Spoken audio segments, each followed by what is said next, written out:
Alahady 7 Martsa 2024.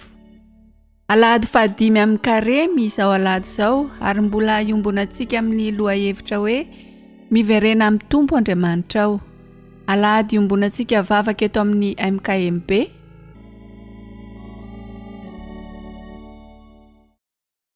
Ry ava-malala ao amin'ny Tompo ho aminareo rehetra ny hoe ny fahasoavana sy ny fiadanana avy amin'Andriamanitra Ray sy Jesosy Kristy Tompontsika. Idera sy hanome voninahitra an'Andriamanitra isika amin'ny Salamo 7:20. Salamo 7:20. Jehovah ny mpiandry ahy, tsy hanan-java mahory aho. Mampandry ahy amin'ny ay maitso izy, mitondra eo amoron-drano fialan-tsasatra izy. Mamelombelona amin'ny fanahiko izy, mitarika amin'ny lalan'ny fahamarinana noho ny anarany izy. Eny, na dia mandeha mamaky ny loha sahaliko ny fahafatesana aza aho, dia tsy atahotra ny loza aho, fa ianao no amiko. Ny tsorakazonao sy ny tehinao, ireo no mahafatahotra ahy. Mamelatra latabatra eo anoloako eo mason'ny fahavaloko ianao, manositra diloilo ny lohako ianao, ny kapokako feno dia feno. Eny tokoa, fahasoavana sy famondram-po no anaraka amin'ny andro rehetra iainako, dia hitoetra ao an-tranon'i Jehovah andro lava. Tsaroanay tokoa izaho, isoabeno rasina, tsy tapakavitamina, riandrianana arina. Nilasa itudiana, imampisemu avuku, nitanapitiavana, niaisabimanasu.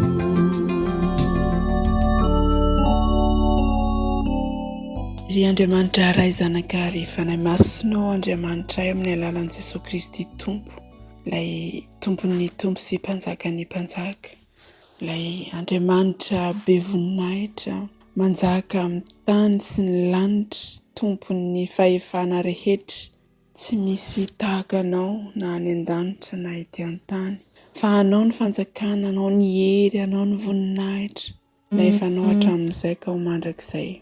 Isaoranay ianao fa mbola ny fahasoavanao no mbola mahatoy izao anay, ny tanam-pitiavanao no mbola ny tantananao anay, ka mbola tratratra ho anio izao izahay.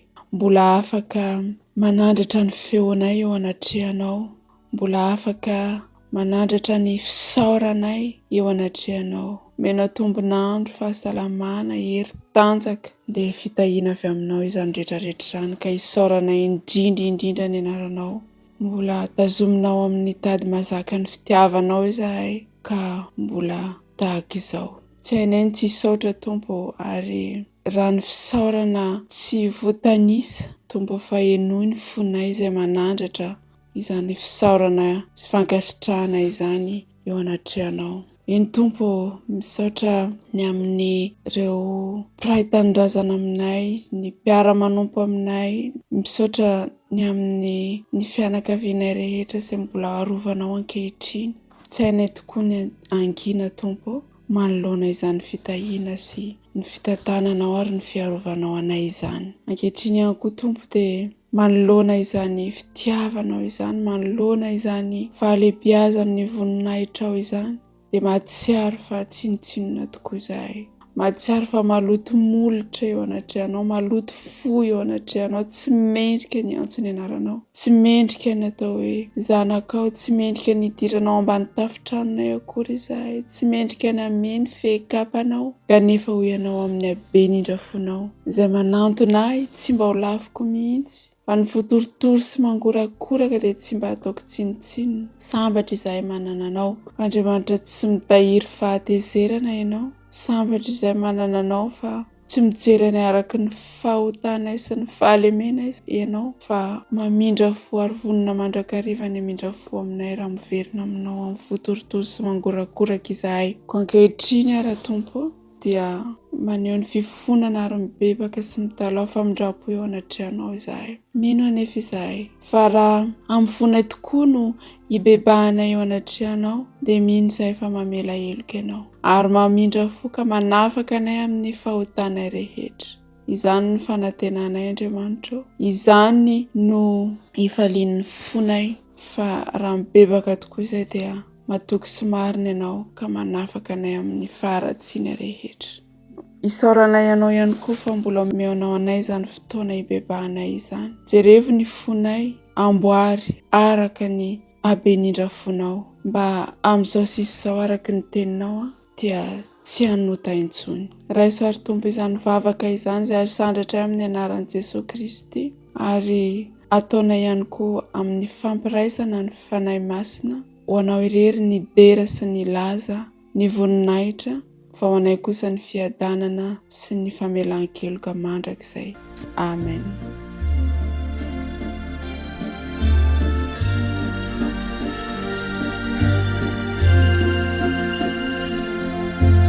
Misaotranao zahay iray, fa tsy nafenina anay, zay tena sitrakao tokoa, mba hahazo anay ny soa.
Tonga eo amin'ny fotoana hamakiana ny teny soratra masina isika tompoko.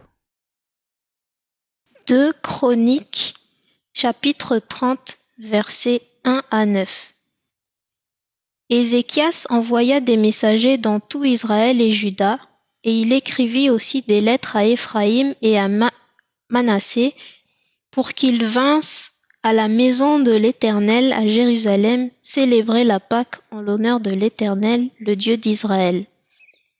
Le roi, ses chefs et toute l'assemblée avaient tenu conseil à Jérusalem afin que la Pâque fût célébrée au second mois, car on ne pouvait pas la faire en son temps parce que les sacrificateurs n'étaient pas sanctifiés en assez grand nombre et que le peuple n'était pas rassemblé à Jérusalem. La chose ayant eu l'approbation du roi et de toute l'assemblée, ils décidèrent de faire une publication dans tout Israël, depuis Beersheba jusqu'à Dan, pour que l'on vînt à Jérusalem célébrer la Pâque en l'honneur de l'Éternel, le Dieu d'Israël. Car elle n'était plus célébrée par la multitude comme il est écrit. Les coureurs allèrent avec les lettres du roi et de ses chefs dans tout Israël et Juda. Et d'après l'ordre du roi, ils dirent : Enfants d'Israël, revenez à l'Éternel, le Dieu d'Abraham, d'Isaac et d'Israël, afin qu'il revienne à vous, reste échappé de la main des rois d'Asri. Ne soyez pas comme vos pères et comme vos frères qui ont péché contre l'Éternel, le Dieu de leur père, et qui l'a livré à la désolation, comme vous le voyez. Ne raidissez donc pas votre cou pour vos pères, donnez la main à l'Éternel, venez à son sanctuaire qui l'a sanctifié pour toujours, et servez l'Éternel votre Dieu, pour que sa colère ardente se détourne de vous. Si vous revenez à l'Éternel, vos frères et vos fils trouveront miséricorde auprès de ceux qui les ont emmenés captifs, et ils reviendront dans ce pays. Car l'Éternel votre Dieu est compatissant et miséricordieux, et il ne détournera pas sa face de vous si vous revenez à lui. Amen. Marka toko voalohany, andinin'ny 412 sy 512. Ary rehefa voasambotra Jaona, dia nakany Galili Jesosy nitory ny filazantsara n'Andriamanitra. Ka nanao hoe, efa tonga ny fotoana ka efa akaiky ny fanjakan'Andriamanitra, bebeva ianareo ka minoa ny filazantsara. Ho varanantsika ny famakiana ny tenin'ny soratra masina izay hitantsika ao amin'ny asan'ny apôstôly, toko 15, izay ho vakiana manomboka amin'ny andinin'ny 17 ka hatramin'ny andinin'ny 120, amin'ny anaran'i Jesosy Kristy. Ary rehefa nitsahatra tsy niteny izy roa lahy dia namaly Jakoba ka nanao hoe, ry rahalahy, mianoa ahy. Simeona efa nanambara izay nitsinjovan'Andriamanitra ny jentilisa tamin'ny voalohany, analany olona amin'ny fankalazana ny anarany, ary mifanaraka amin'izany ny tenin'ny mpaminany araka ny voasoratra hoe, rehefa afaka izany dia hiverina aho, ka anangana ny tranolay an'i Davida izay efa ninjera, ary anangana izay efa rava ao aho, ka anamboatra azy indray, mba hitady ny tompo sy ny olona sisa sy ny jentilisa rehetra, izay efa niantsona ny anarako i Jehova, izay manao izany zavatra fantatra hatramin'ny voalohany indrindra izany. Koa dia izao no hevitro, tsy mety raha isika manome fahasairanana ny avy amin'ny jentilisa, izay miverina ao amin'Andriamanitra, fa aoka anoratra epistily aminy isika, ka ifadian'ny hena fahavetavetana aterina amin'ny sampy sy ny fitsangantsangana ary ny zavatra kendaina sy ny rà, fa hatramin'ny razana fahiny dia manana izay mitory azy ao amin'ny isan-tanànan'i Mosesy, ka vakiana ao amin'ny sinagoga rehetra isan-tsabata ny teniny. Ray masino manamasinana amin'ny fahamarinana, fa ny teninao ny fahamarinana. Amen.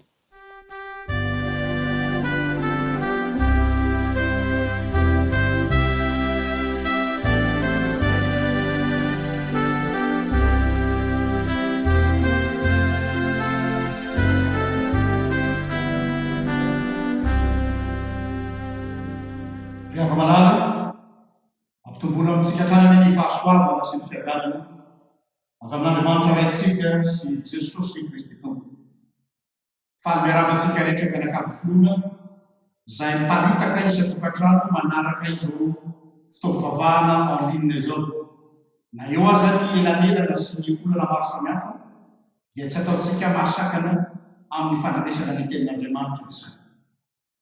Ny tenin'Andriamanitra izay voalahatra ho toriana amin'ity alahady ity dia izay voasoratra ao amin'ny filazantsara araky ny Marka, toko voalohany ny andininy 412 sy 5. Filazantsara araka ny Marka, toko voalohany ny andininy 412 ka hatramin'ny andininy 5. Mialoha izany nefa dia hivavaka isika. Sotranao izay Jesosy Kristy Tomponay io, fa tsy mitsahatra ianao mamahana ny olonao amin'ny fomba rehetra, ho an'ny olonao rehetra, meo anjara ny tsirairay, ampaherezo izay miraviravin-tanana, tazomy eo ambany tanam-paherinao ny finoan'ny olonao, ka na dia ao anatin'ny fotoan-tsarotra azy ao, dia afaka hijoro ho vavolombelonao. Amin'ny anaranao no angatana izany ary mitenena araka ny fombanao, fa vonona ianao izany. filazantsara araka ny marika toko voalohany ny andininy faefatra ambin'ny folo ka hatramin'ny andininy fahadimy ambin'ny folo ihany. Toy izao vaky ny teny amin'ny anaran'i Jesosy tompoko. Ary rehefa voasambotra jaona dia nakany Galilia Jesosy nitory ny filazantsara n'Andriamanitra ka nanao hoe efa tonga ny fotoana ka efa akaiky ny fanjakan'Andriamanitra, mibebay ianareo ka minoa ny filazantsara. Araka ny voalazako teo ry havana, iara-mahalala fa ao atapon'ny fotoanan'ny confinement total atsika zao. Isika mianakavy dia mihina amin'izany daholo. Na isika eto toerana na ireo havatsika any an-tanindrazana. Misy ny miodikodina mihitsy nieraky ny trano rairay tsy hita izay atao. Ary isan'andro aza manisy andro hoe rovina ihany ny farana ity zavatra ity. Betsaka ny manoratra amin'ny tambazotra sosialy mba analana anoano le firerinandro sisa lasa atao vazivazy le izy sisa. Vao misy vaovao mandeha amin'ny fahitalavitra na amin'ny radio na amin'ny internet dia lina ny mpianakavy miazakazaka daholo. Sao dia mba misy vaovao mba manirana hampitsahatra ity fihidina na ty liboka trano mandritra ny herinandro maromaro ity. Zany hoe ao anatin'ny toe-tsain'ny fiandrasana daholo tsika. Miandrandra zavatra hiova tampoka. Miandrandra zavatra hiova tampoka hoe sao dia mba. Ary efa tafavoaka ny vavan'olona maro eny na ny tsy mino an'Andriamanitra azy manoloana ny forongatry ny ity valanaretina ity sy ny amaro ireo maty isan'andro. Dia ny hoe sao dia mba misy fahagagana. Fahagagana sisa vao afaka mpitsahatra izao zavatra izao satria reraka natra manam-pahaizana azy. Fa tena totoy ny eritseto aina mihitsy ilay aretina.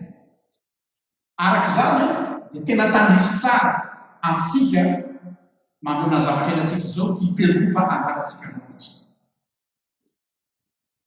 Modimody hoe andininy roa fotsiny andiny faefatra ambin'ny folo sy dimy ambin'ny folo amin'ny filazantsarany marika no voalahatra fa tena mafonja ny zavatra lazainao. Ny fiandohan'ny andiny fadimy ambin'ny folo dia milaza hoe tonga ny fotoana. Toteité zany hoe tonga ihany ilay nandrasana hatry ny ela. Ilay nandrasany zanak'Israely hatry izay dia tsy iza zany fa ny Mesia. Nandrasany Jaona mpanao batisa ihany koa satria zany lehilahy zany dia anisan'ny tory mazava hoe ho avy ilay lehibe izao. Anisan'ny tory ny fiaviany mpamonjy izy. Ary eto aza voalaza eo ny andiny faefatra ambin'ny folo amin'ny vaky telitsika teo dia lazaina fa vao avy ny samborina Jaona no nisy izao zavatra izao. Ary natsimy tany am-ponjy izy. Andesika hiverina kely amin'ny tantara. Raha natsara isika nisy fotoana rehefa tany am-ponjy ny Jaona mpanao batisa dia somary déstabiliser ny finoana. Ary nametra-panontaniana mihitsy izy ka naniraka ny mpiana hoe andala mba hanontany io Jesosy io hoe ianao ve ilay ho avy sa hafa no andrasantsika. Hafahafa zany fanontaniany Jaona mpanao batisa zany. Mipetraka tokoa ny fanontaniana fa maninona Jaona mpanao batisa no mametraka izany fanontaniana zany. Nefa tsy izy ve ilay nanondro mazava tsara hoe indro ny zanak'Andriamanitra izay manesika ny famontany zao tontolo zao. Tsy Jaona mpanao batisa ve ny teny amin'izany? Nahavory vahoaka be nanomana ny fon'ny olona hoe ho avy. Ka nahoana ateorinan'ilay izy misalasala hoe ianao va ilay ho avy sa hafa no andrasantsika. Ny valiny dia eo amin'ilay fahazahoana ny fotoana io mihitsy no nandiso hevitra ny maro andiso hevitra janam-panabatisa koa ka nampiravoravitany azy.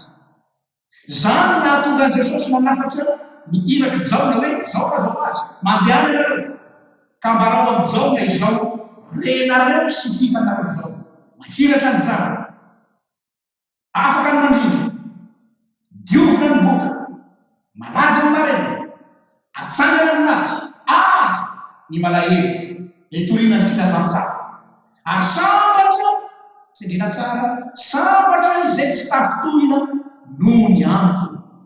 Mateo 5:1-5.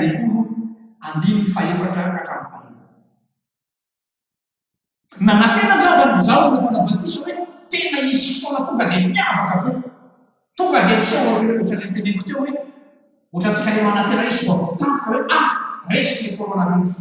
Nanantena an'izay koa jaona hoe zany fa manakoako fa tonga ny fanjakan'Andriamanitra.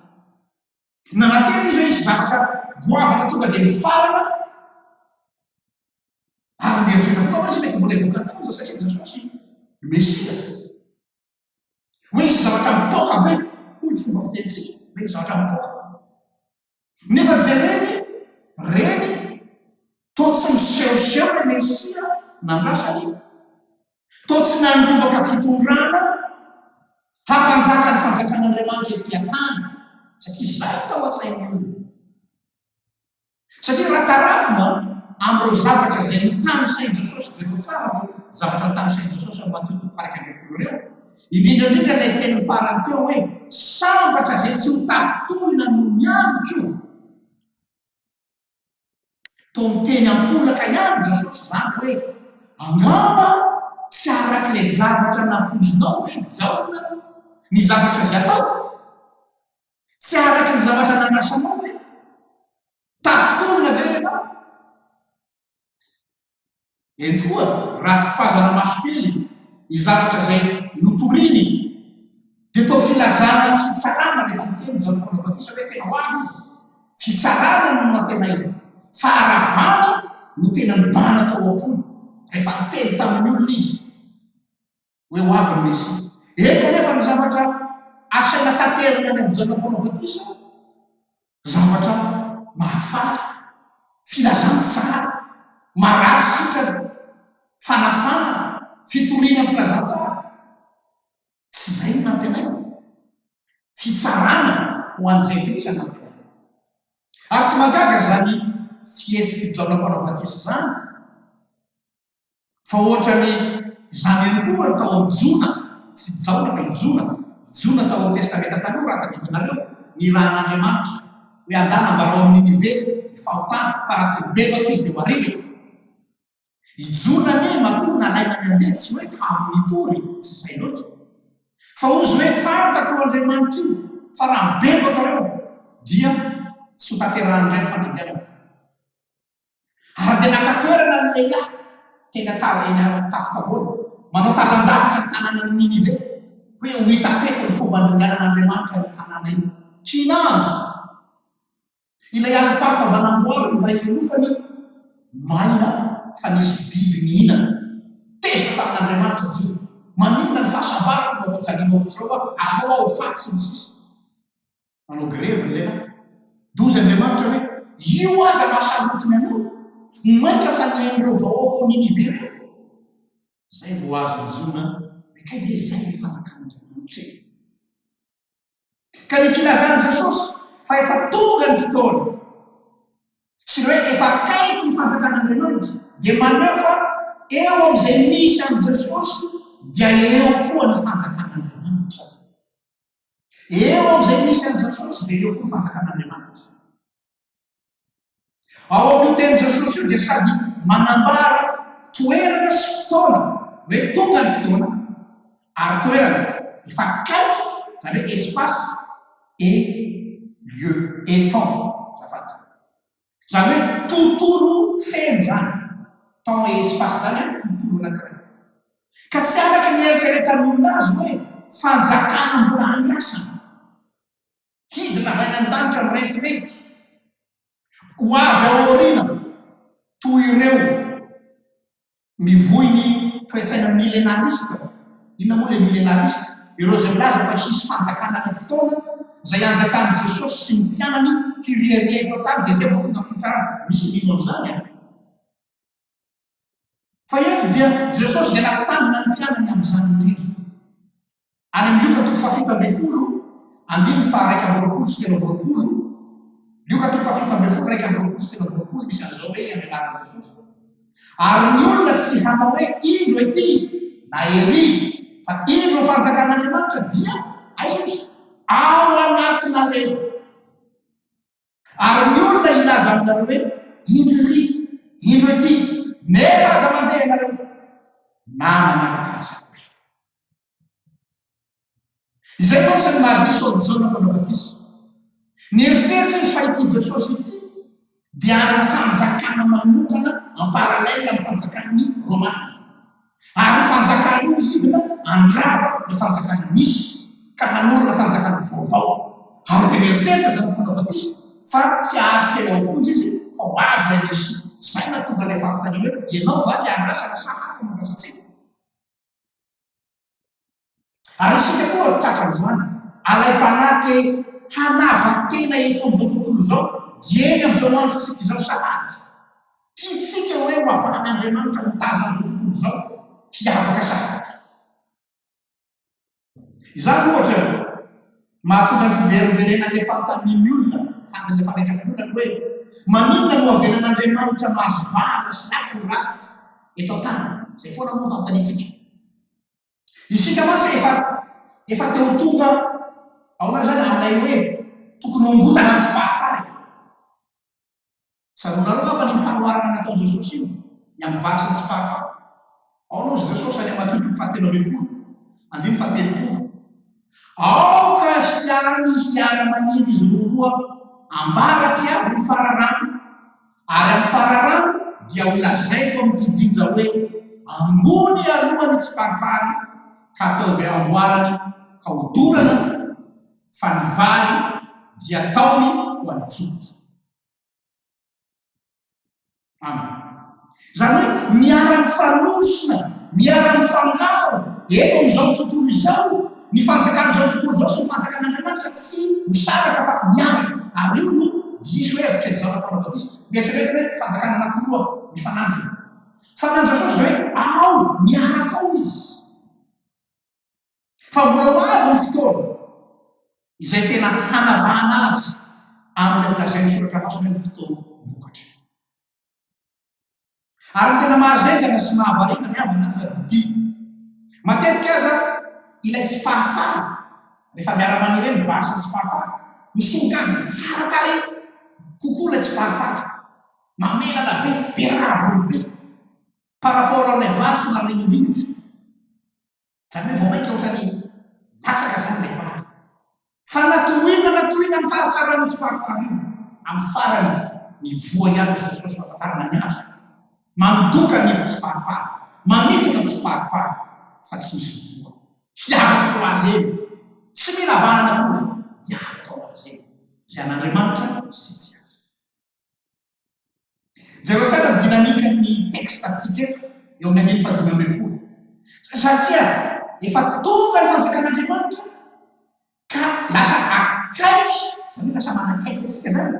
Lasa manatona atsika ety amin'ny misy atsika ety ambony tany ity ilay fanjakan'Andriamanitra zay lavitra teo ao amin'ny Jesosy. Satria Jesosy no fanjakan'Andriamanitra.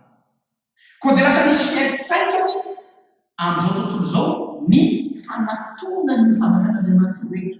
Zany ohatra misy cause à effet zany. Toy ny fifandraisan'ny ranomasina sy ny volana no hanazavako azy.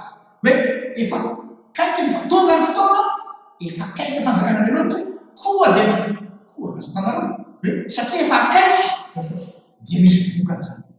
Dia ny ohatra ny raisiko amin'izany toy ny fifandraisan'ny ranomasina sy ny volana. Fantatsika tsara, misokona ny ranomasina ary miakatra ny volana, miakatra ny ranomasina arakaraky ny fipetraky ny volana.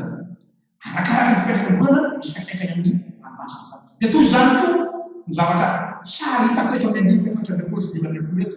Satria efa tonga manatona antsika Andriamanitra amin'ny alalan'i Jesosy Kristy tonga nofo.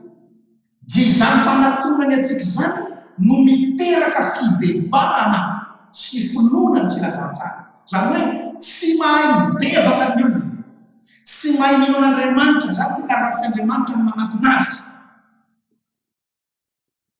Vizaka fotsiny anao tena mibebara olona, minoana Andriamanitra, ratsy Andriamanitra no manatona azy, tsy mahay mibebaka izy. Fa ndre matetika mantsy le hoe mitatiavan'Andriamanitra isika dia hita azy fampirisiana ihany zany. Fa aiza no mipetraka ny tsindrona eo amin'izany? Ny fitadiavantsika mikasaka an'Andriamanitra ve no mahatonga an'Andriamanitra mipotra? Sa no izy manatona antsika sy manaiky ho hitantsika dia afaka manatona azy izy. Asa ratsaroantsika ilay teny Jehova ao amin'ny Isaia mpaminany hoe notadiaviny izay tsy naniny ahy sy hita izay tsy nitady. Hoy izao tamin'ny firenena izay tsy natsoina tamin'ny anarako, inty aho, inty aho. Ka matoa isika milaza fa nahita ny tompo isika dia ny tena marina ny tompo no niseho tamintsika, ny tompo niseho taminao. Tsy nisy nataonao afa-tsy mijery ary manokatra ny maso. Mampatsiaro ny tantaran'ilay jamba fa izay rehefa nahare fa tonga tao Jeriko Jesosy, namakivaky ny tanàna izy, reny ny vahoaka hoe izany Jesosy niantsoantso ny lehilahy. Ka tsy noho izy niantsoantso an' Jesosy fa noho Jesosy nandalo dia niatoraka tanana azy. Arak'ilay hirantsika ao firana FFPM hoe ampietsehninona izaky vahoaka ary iza no arahany no dia samy maiky ary ry jamba ho fantaronao Jesosy mandalo amin'izao. Rehefa Jesosy no mandalo tanàna anankiray, tsy maintsy misy zavatra miseho foana amin'izao. Mietsika ny demoni, sitrana ny marary, miantsoantso ny jamba, mamoa varavara ny trano ny mpamoretra tahaka ny Zakaiosy. Ary hoy Jesosy tany, anio no tonga eto ny famonjena. Rehefa Jesosy mandalo, misokatra ny varavara, mivoa ny tanatany. Mandalo ary Jesosy amin'izao. Aoka sanana loatra amin'izao fandalovana izao. Voninahitra ny ao an'Andriamanitra izay azy hatramin'ny taloha indrindra ka ho azy mandrakizay.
Hiara hivavakisika. Andriamanitra iranay io, misaotra anao zahay no ny abenao. Mahagaga ianao ary mahefa ny zavatra rehetra. Jesosy io, ianao ny laza hoe avia ty amiko izay rehetra mavesatra entana sy milanja fahoriana fa za no mefitsarana ao anareo. Koa izany indrindra no hiantsonay ianao, hiankohofanay eto anatrehanao. Ianao tompo ilay lohan'ny mpitsabo rehetra nantenainay, anasitran'ireo marary rehetra. Indrindra tsy ny vatana ihany, fa ny retin-tsaina, ny fo maratra sy ny fanahy ihany koa no angatahanay ho sitranao.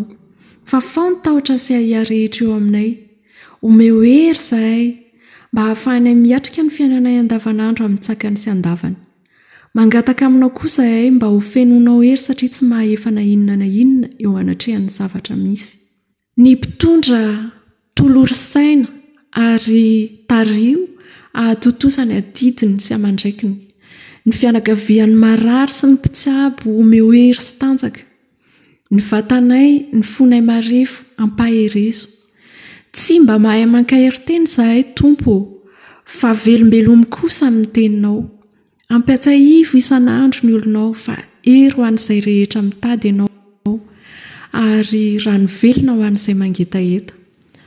Mangataka ny fiarovanao izahay Tompo, afeno ambany elatra ao izahay fa ao ihany no misy ny famonjena ho anay. Omeo fiadanam-po izahay amin'ny fiainanay andavanandro. Raha sitrakao arovy amin'izao arety mandringan'izao izahay ary meteza ianao Jesosy o fialofanay. Misaotra Tompo. Amen. Nde hiarahantsika manonona ny vavaka nampianaran'ny Tompo.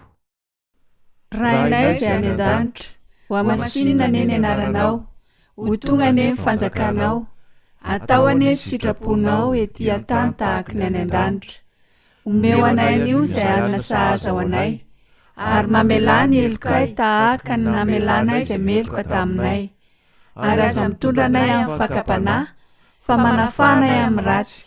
Fa anao ny fanjakana sy ny hery ary ny voninahitra mandrakizay. Amen.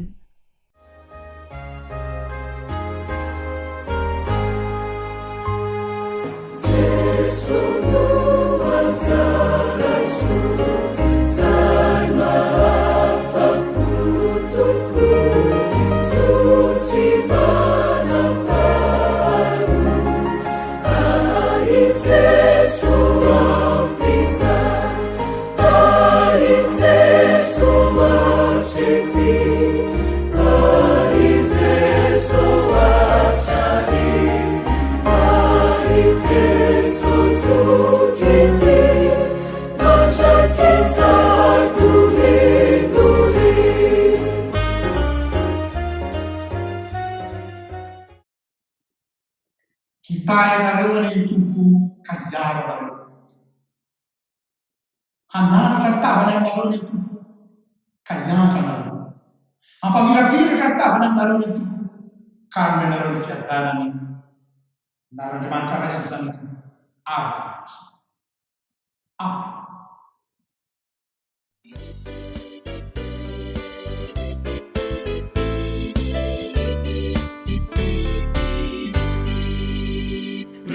Jesu masuandunayo ni aizini fu lasatuku fatungati anatinaiza mazavaleibe eni Jesu zukibe fiti suleibe unetinautati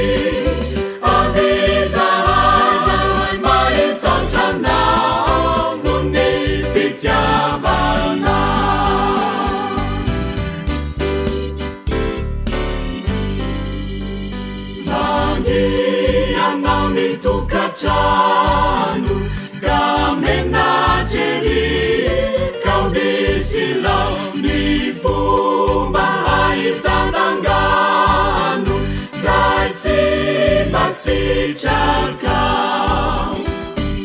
eni Jesu zukibefiti suleibenu netinautati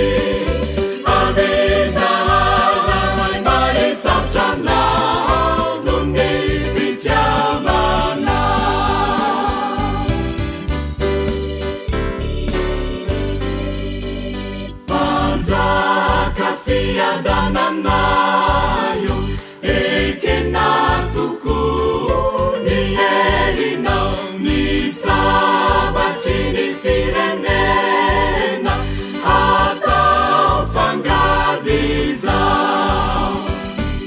eni Jesu zukibefiti suleibenu netinautati avisa